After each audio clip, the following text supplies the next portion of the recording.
I met Mango after a pop-off win at the first DreamHack Austin. He signed my mouse pad and took a pic with me. Good guy. That's cool. You know, I think the general rule of like, if you meet someone and you want to ask for a picture or a signature or anything like that, as long as you're like cool about it and it's not like they're in the middle of, they're at a restaurant or something, they're on a date, or like there's not something crazy. As long as you're just chilling and they're chilling and you walk up to them, 99% of the time it's going to be a cool experience, right? Unless they're like a known asshole. I've almost never had a bad time where someone showed up. The only bad times I had at an event, there was one combo breaker where Brian F and I were playing casuals, and there's like a really drunk guy behind us yelling at me, like a lot of it.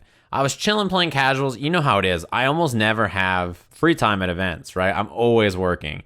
And at combo breaker, I was like, it was right after Dragon Ball came out, so it was in 2018. I was playing casuals with Brian F. We're just having fun, having a blast. There's like 10 open Dragon Ball stations, you know, we're just having a blast playing some games, and some guy comes up to us drunk and just starts yelling at us.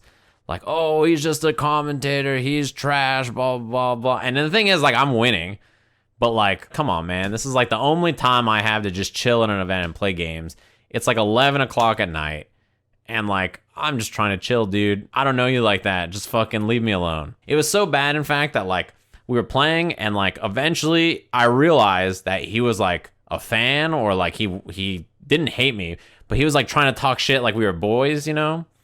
And it's like, okay, I don't know you like that. You know what I mean? Like, so to come up and lead with that is, first of all, that's a bad start. But second of all, I'm just trying to chill and play some games, right? I'm having fun. Brian and I are playing, and then like as soon as this guy's yelling and drunk behind us, like our fun is over. I only see Brian at like 4 or 5 events a year, but there goes the fun time we had hanging out together, me and you, Brian. All right, well, I guess that's over. And the guy was like, let me get next. And I was like, all right. So I lose the game, and I'm like, all right, I'm getting up, and he's like, oh, I wanted to play you. I'm like, no, you got next, man. See you later. And I left, and Brian beat the shit out of him. I got out of here, and my fun time was ruined. I don't get to play any casuals at an event. No fun allowed. That drunk guy will post on Kappa that I'm a bitch. He probably. But, I mean, that's what I mean, right? Just don't be that guy. Just come up and be like a normal human and be like, hey, what up, man? I'm a little drunk, but can I get next? No problem. Easiest yes of my life. You know what I mean? Dude, some players are like real top player about setups. They walk up and they're like, hey, I'm playing in top 8. Can you guys both get off so I can practice? And I'm like, damn. And sometimes it happens. I'm like, damn, that's top players. Fuck, you just gonna walk up and commandeer a setup? And you let them? To be fair, if someone walked up to me and was like, yo, I'm in top 8, can I get on the setup? I'd probably be like, all right, yeah, well, that's fair. Depending on the level of casual setups available. If they were an asshole about it, I'd be like, hell no, you gotta wait, bitch. Depending on the scenario, you know? If I'm really fiending for games, though, hell no. The amount of casual setups is so important.